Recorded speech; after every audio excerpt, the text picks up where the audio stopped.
Bharatiya Janata party में chairman और सभासदों के टिकट वितरण के दौरान हुई खींचतान और गुटबाजी का असर अभी तक देखने को मिल रहा है।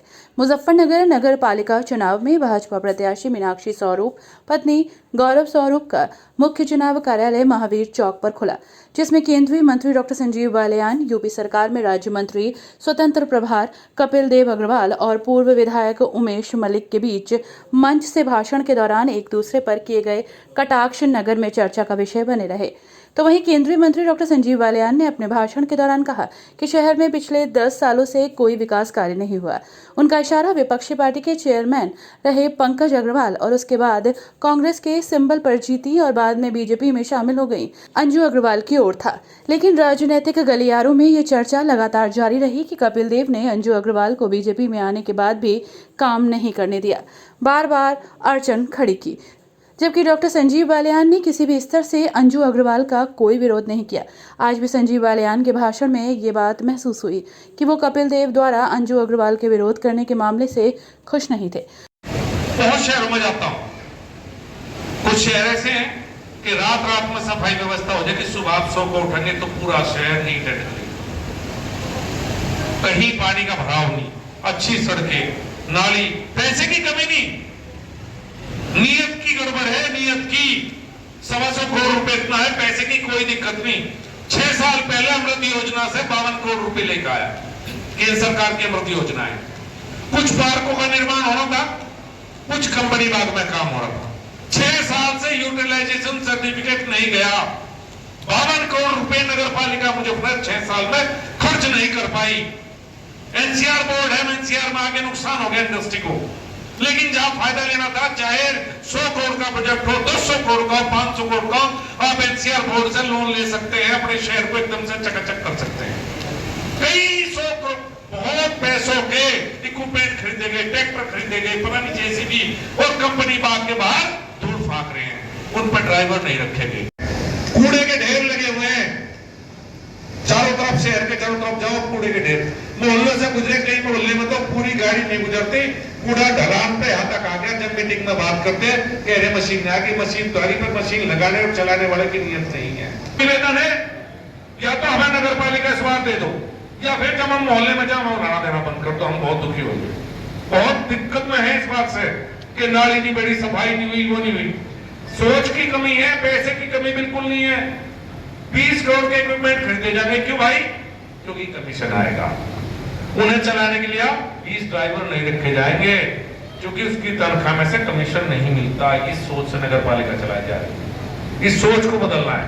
तो मेरा निवेदन है, हमारी पार्टी में 30 लोगों ने टिकट मांगा, मुझे बहुत खुशी है। ये नहीं कि मीनाक्षी जी सबसे बेहतर थी इसलिए टिकट मिला, इनके भाग्य में था। लेकिन आज खुशी की बात यह है कि पूरी भारतीय जनता पार्टी, चाहे सभासद स्तर पर जिन्हें टिकट ना मिले हो, चाहे चेयरमैन स्तर पर ना मिले हो, हम सब सामूहिक रूप से अपनी पार्टी के लिए, अपने शहर के लिए यहाँ मौजूद हैं। हम सब मिलकर एक ताकत के साथ, एक मुट्ठी बंद करने के साथ हम इस चुनाव को लड़वाएंगे और मुजफ्फरनगर की जनता, मुझे पूर्ण विश्वास है, अपना संपूर्ण हमें आशीर्वाद मुजफ्फरनगर की जनता देगी और यहाँ से चेयरमैन नगर पालिका मुजफ्फरनगर भारतीय जनता पार्टी की झोली में जाएगा। आप सबका बहुत बहुत तो एनडीए से बनवाओगे, एमडीए की अपनी सीमाएं हैं, कोई सड़क ज्यादा टूट जा तो भाई एमडीए से बनवा देंगे, और क्या है। ये नहीं पता नगर पालिका का पैसा कहां जा रहा है, ये नहीं पता नगर पालिका व्यवस्थित क्यों नहीं हो रही। पूरी नगर पालिका की लड़ाई पटल के ऊपर होती है। इस पटल पर यो बैठ गया रामपुर, इस पटल पर सीताराम बैठ गया। अरे भाई पटल में है क्या? पटल पे बैठो ना। नगर पालिका जनता के लिए, पटल के लिए है। सारी लड़ाई पटल की है नगर पालिका में। इस पटल की लड़ाई को समाप्त करो। मुजफ्फरनगर में भारतीय जनता पार्टी की मीनाक्षी स्वरूप को चेयरमैन बनाओ और जिम्मेदारी में ले रहा हूं, 1 साल के अंदर हम तीनों भाई मिलकर इस शहर को साफ सुथरा और स्वच्छ बनाएंगे। मुझे गौरव भाई की बात बहुत अच्छी लगी कि सबसे बड़ा उद्देश्य इस चुनाव का एक थीम वर्ड कोई है तो वो यही है कि भ्रष्टाचार मुक्त मुजफ्फरनगर नगर पालिका। ये भ्रष्टाचार की दीमक ने इस प्रदेश और देश से, मोदी जी ने भ्रष्टाचार तो खत्म कर दिया एमपीएमएलयू में, इन नगर पालिकाओं से नहीं हो पा रहा। यही थीम हमें लेकर चलना है कि मुजफ्फरनगर नगर पालिका को भ्रष्टाचार मुक्त बनाना है, बेहतर व्यवस्थाएं देनी है। मुजफ्फरनगर शहर के लोग जो चाहते हैं उनके अनुरूप हमें नगर पालिका चलानी है। और देखो 2 योजना होगी जी। मंच से ही पूर्व विधायक उमेश मलिक ने भी मंत्री कपिल देव पर खूब टीका टिप्पणी की। किसी प्रशासनिक अधिकारी की नुमाइश लगाने की हिम्मत नहीं पड़ा करती थी। दशहरे का मेला लगना बंद हो गया था, प्रशासनिक अधिकारी डरा करते थे। ऐसे मेले नुमाइश के अंदर गुंडे हमला करते थे। आज उसी जिले के अंदर हिंदुस्तान का पहला मेला कृषि मेला लगा, वो भी मुजफ्फरनगर के अंदर लगा। का मेल सीधा सीधा प्रदेश की और केंद्र की सरकार से बन नहीं रहा। और जब तक ये मेल नहीं बनेगा, कपिल देव अग्रवाल इस नगर पालिका में कुछ होने नहीं देगा भाई, बिल्कुल नहीं होने देगा। देखो साफ सीधी बात, बुरा लग रहा होगा और मैं इसलिए नहीं कह रहा हूं। कपिल देव जी और सरकार के साथ तालमेल बनाए बिना कोई नगर पालिका का चेयरमैन काम कर नहीं सकता। उन्होंने कहा कि कपिल ने पिछले 5 साल अंजू को कोई काम नहीं करने दिया और शहर का विकास ठप करा दिया। कार्यक्रम में मौजूद भाजपा नेता और कार्यकर्ता पहले तो इसे मजाक समझते रहे, लेकिन कुछ देर बाद समझ में आया कि मामला गंभीर है और उमेश मलिक के अंदर ऐसी कोई भड़ास है जिसे वे आज सार्वजनिक मंच से निकालना चाह रहे हैं। उमेश जी, सब कुछ अपने हाथ में नहीं होता। विधानसभा 18 महीना चलती तो दोबारा विधायक जीत करके आते। शिकायतें सब है, गड़बड़ सभी की होती है, पर जब तालमेल नहीं होता तब गड़बड़ होती है। जब तालमेल नहीं रखेगा तो इसका मतलब गड़बड़ तो बिगड़े नहीं होगी। बात तालमेल रखने की है। नगर पालिका चूंकि मेरी विधानसभा है, मेरी विधानसभा का 90% हिस्सा नगर पालिका में है, इसलिए मेरा हस्तक्षेप तो रहेगा ही। अगर मैं किसी के काम में हस्तक्षेप नहीं करूंगा, पर सहयोग में जरूर चाहिए। चूंकि सबके फोन हमारे पास आते हैं, लाइटें लगनी कहाँ, शौचालय कहाँ, सड़कें कहाँ, सफाई कहाँ, अच्छे नहीं।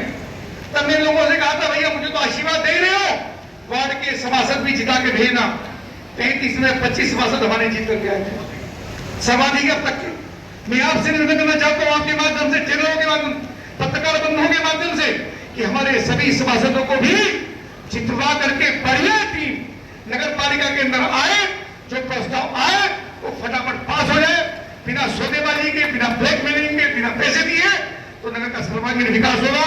आप सबका बहुत अभिनंदन है, बहुत स्वागत। कुछ नहीं कहना, हंसी मजाक की बातें हैं। पूर्व पालिका में भरपूर काम, जो निधि वहाँ से आई हैं उनमें काम। नगर पालिका क्षेत्र में मेरा 90% हिस्सा मेरी विधानसभा का पड़ता है, इसलिए वहाँ पर लोग मेरे पास शिकायत लेकर के आते हैं, काम लेकर के आते हैं, सफाई के लिए, पानी के लिए, निर्माण के लिए, सड़कों के लिए, बिजली के लिए।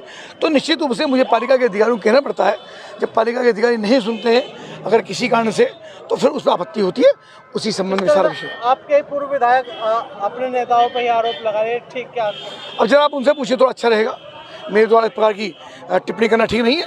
पालिका इस बार हमारी जीते, हम बढ़िया काम करके दिखाएंगे। धन्यवाद। हर न्यूज अपडेट के लिए डिस्क्रिप्शन बॉक्स में दिए हुए लिंक से ज्वाइन करें रॉयल बुलेटिन का व्हाट्सएप ग्रुप और पाएं हर खबर सबसे पहले अपने व्हाट्सएप पर। अपने आसपास की खबरों के लिए सब्सक्राइब करें रॉयल बुलेटिन और इस वीडियो पर कमेंट के जरिए अपनी राय देना ना भूलें।